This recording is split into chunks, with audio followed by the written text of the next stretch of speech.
Salut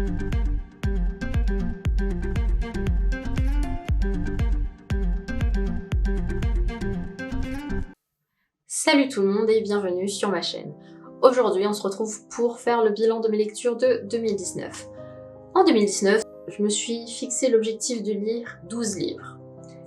Et c'est un objectif que j'ai tenu. Donc aujourd'hui je suis là pour vous présenter les lectures que j'ai faites en 2019. Et on commence tout de suite avec le premier livre que j'ai lu, qui est Le cauchemar d'Innsmouth d'H.P. Lovecraft aux éditions J'ai lu. C'est un recueil de 6 nouvelles écrites par Lovecraft qui tourne autour du monde que Lovecraft a créé, c'est-à-dire le monde autour du mythe de Cthulhu et des anciens.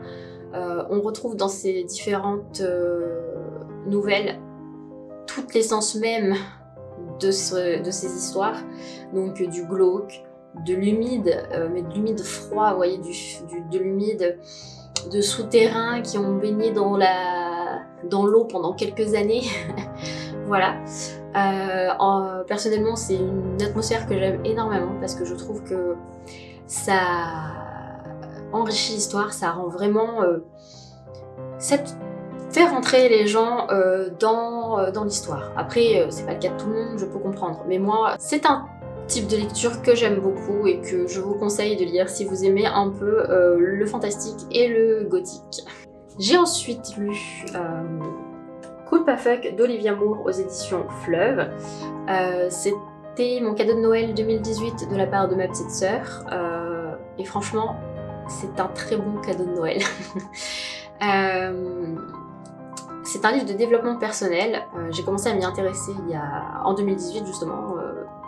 Et donc ma petite sœur a très bien choisi ce livre parce qu'en fait c'est un livre sur le lâcher prise dans différentes situations, par exemple le boulot, les amis, la famille, avec ses parents. Et donc voilà, c'est un livre qui m'a fait prendre conscience que ouais, faut quand même parfois se lâcher du lest et se délester de toute culpabilité parce qu'on ne devrait pas culpabiliser de faire les choses ou de ne pas les faire. Moi j'ai vraiment aimé ce livre et je pense que je ne peux que vous le conseiller puisque c'est une lecture qui se lit très facilement, c'est assez...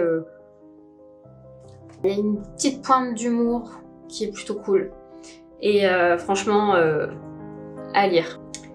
J'ai ensuite lu Bilbo le Hobbit de Tolkien aux éditions Le Livre de Poche Jeunesse. Alors c'est le livre, l'édition qui est sortie au moment de la sortie du premier film. Donc je l'ai acheté à ce moment-là parce que je voulais lire le livre avant de voir le film. Donc en 2019, ça a été une relecture pour moi. Qu'est-ce que je peux en dire? Je le préfère 100 fois, au moins.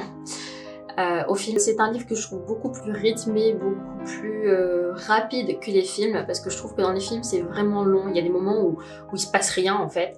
Et bon après ça peut être un choix scénaristique ou un choix du réalisateur parce qu'il voulait faire 3 films, mais je préfère le livre parce que c'est plus facile de se mettre dedans, de s'attacher aux personnages ou pas. Moi je les aime bien parce que j'aime bien l'univers de Tolkien, la Terre du Milieu et tout ça. J'ai vu dans d'autres revues sur des livres de Tolkien qu'il était parfois difficile de s'attacher aux personnages, ce que je peux comprendre, parce que par exemple les nains sont pas aussi aimables que dans le film, donc mais moi j'aime bien l'univers, j'aime bien ce qui a été créé par Tolkien de toutes pièces, et c'est un livre que je recommande à la lecture qui est assez facile. J'ai ensuite lu L'appétit de la destruction, écrit par Yvan Robin aux éditions La Joanie. C'est un roman qui tourne autour du monde du rock'n'roll. J'ai trouvé que l'histoire rendait vraiment compte de ce qu'on peut s'imaginer des groupes de rock, même si je pense que c'est pas toujours comme ça. Et c'est une histoire dans laquelle je me suis plongée très vite et que j'ai eu beaucoup de mal à lâcher. J'ai dû le lire en 2 jours. C'est vraiment un kiff, un kiff. À la fin, je me suis sentie comme si j'avais vécu l'histoire réellement, dans une autre vie. Donc c'est pour vous dire. Franchement, c'est un roman que j'aime beaucoup. Je vous conseille fortement de lire. J'ai ensuite lu Inspiration de Natasha Burns aux éditions Hugo Images. Donc c'est aussi un livre de développement personnel, plus ou moins.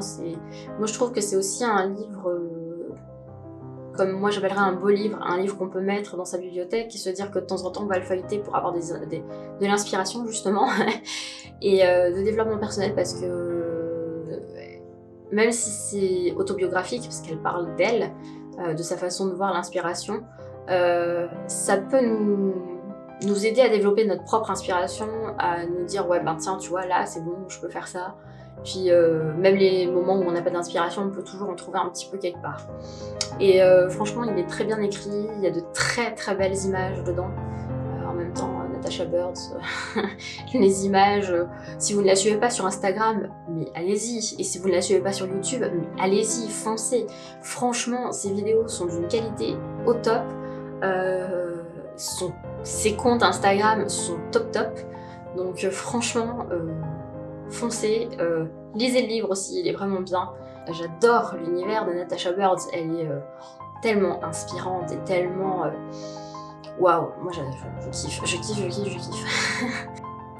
J'ai ensuite lu Journal d'un vampire en pyjama et Carnet de bord de Mathias Malzieu aux éditions Le Livre de Poche. C'est aussi un cadeau que j'ai reçu en 2018 et que j'avais hâte de lire en fait, parce que Mathias Malzieu je l'aime bien. J'ai lu La Mécanique du cœur il y a quelques années de ça, mais j'ai vraiment apprécié. J'ai beaucoup aimé l'album aussi qui allait avec La Mécanique du cœur. J'ai pas vu le film parce que j'ai pas eu le temps. Mais voilà.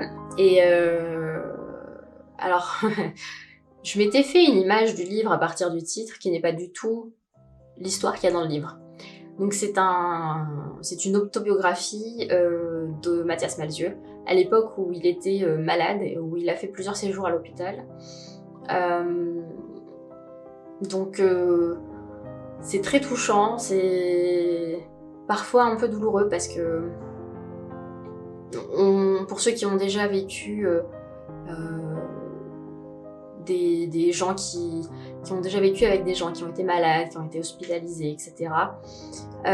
C'est facile de se mettre dans l'histoire en fait.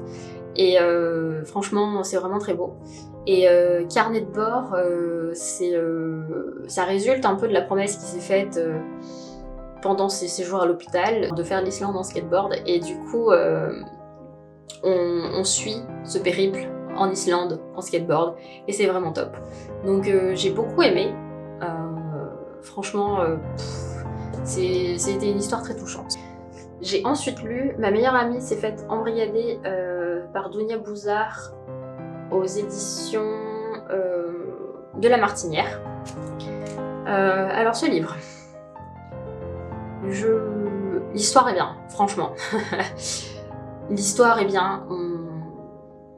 Parce qu'en fait, dans l'histoire, on rencontre deux jeunes filles, une qui est musulmane et l'autre qui ne l'est pas forcément, et qui va se retrouver à être embrigadée par des djihadistes et a complètement changé de personnalité.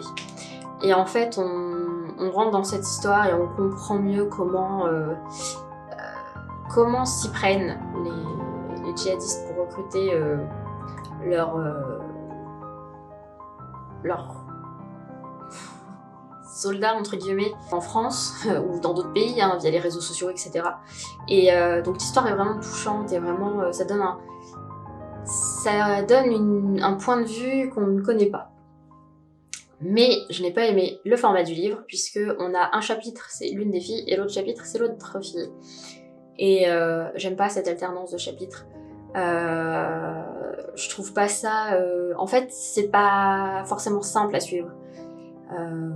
Parce que on est toujours coupé dans l'histoire de l'une par le chapitre de l'autre. Et ouais, moi j'ai pas trouvé ça... C'est pas un format que j'aime, mais par contre l'histoire est quand même très intéressante. J'ai ensuite lu Anti-guide de la mode de Charlotte Moreau aux éditions J'ai lu. Alors c'est un tout petit livre écrit par une blogueuse, donc Charlotte Moreau, qui tient le blog Balibule. Elle a écrit un autre livre dont je ne me souviens plus du titre, peut-être que je vais peut-être vous le mettre en couverture par là. Alors, c'est pas un livre que je recommande, moi je l'ai pas aimé. J'ai pas aimé le ton choisi, même si c'est voulu, hein, mais je trouve ça trop caustique, trop... Vraiment dans le sarcasme, vraiment, c'est des couches et des couches de sarcasme, et c'est pas cool. Enfin, moi j'ai pas aimé, et même si c'est bien pour dire ce que ça veut dire, que la mode faut pas la prendre au sérieux, mais j'ai pas accroché. J'ai ensuite lu Ta deuxième vie commence quand tu comprends que tu n'en as qu'une, de Raphaël Giordano aux éditions Pocket. Alors c'est un livre que ma maman avait depuis très longtemps dans cette bibliothèque, qu'elle a lu il y a longtemps, et moi qui m'intéressait pas du tout. En fait, ouais, la couverture me plaît pas, là, le rose fluo, ça me... pas du tout. Et mais pourtant, vous voyez, je l'ai lu, je le trouve vraiment intéressant. Je le relirai parce que je l'ai trouvé très intéressant, vraiment. Développement personnel, il est à fond dedans, et je pense que c'est bien de faire une première lecture en entier sans s'arrêter comme moi je l'ai fait, mais et ensuite de faire une deuxième lecture où on s'arrête sur ce qu'on veut prendre et ce qui pourrait nous rendre service pour plus tard. Et clairement, ouais, je le relirai peut-être dans pas longtemps, parce que voilà. Mais ouais, j'ai vraiment aimé ce livre. Ça m'a mis dans toutes mes émotions, ça m'a fait... voilà. C'est un livre que je vous conseille si vous vous intéressez au développement personnel, mais même si vous vous y intéressez pas, je trouve que ça peut aussi faire un bon roman, puisque c'est écrit comme ça.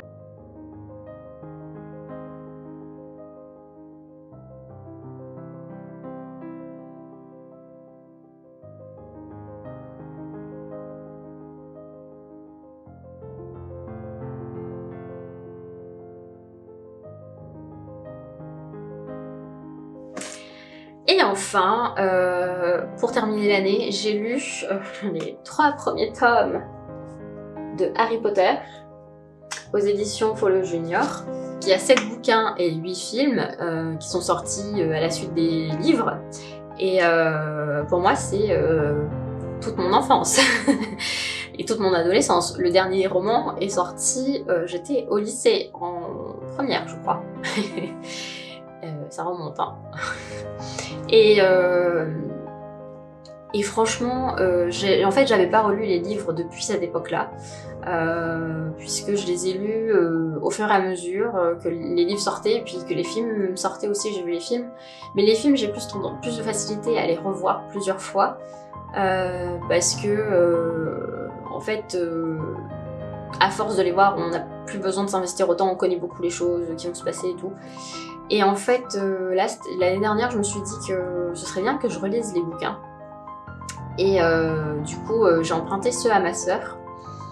Et donc, pour le moment, j'ai lu les 3 premiers tomes. Et waouh, ça m'a fait tellement plaisir de replonger dans l'univers des livres, d'avoir tous les petits morceaux qui nous manquent dans les films, toutes les petites descriptions, tout ça, tout cet univers. Et voilà, et en fait, ce qui m'a donné envie de relire, c'est mon petit cousin, parce que j'ai un petit cousin qui les a lus, et il a 11 ans, je crois, et il en est fan. Donc du coup, ça m'a donné envie de les lire aussi, donc voilà. Et franchement, je regrette pas. J'ai lu les 3 premiers tomes, il faudrait que je me mette au 4e, mais le 4e en film, c'est celui que j'aime le moins. Donc j'ai un peu peur. Donc voilà qui clôt ma vidéo sur mon bilan des lectures de 2019. En 2020, je me suis fixé un objectif de 15 livres que j'espère tenir. En tout cas, je ferai de mon mieux. Sur ce, moi je vous souhaite une bonne journée, une bonne soirée ou une bonne nuit, et je vous dis à bientôt. Salut!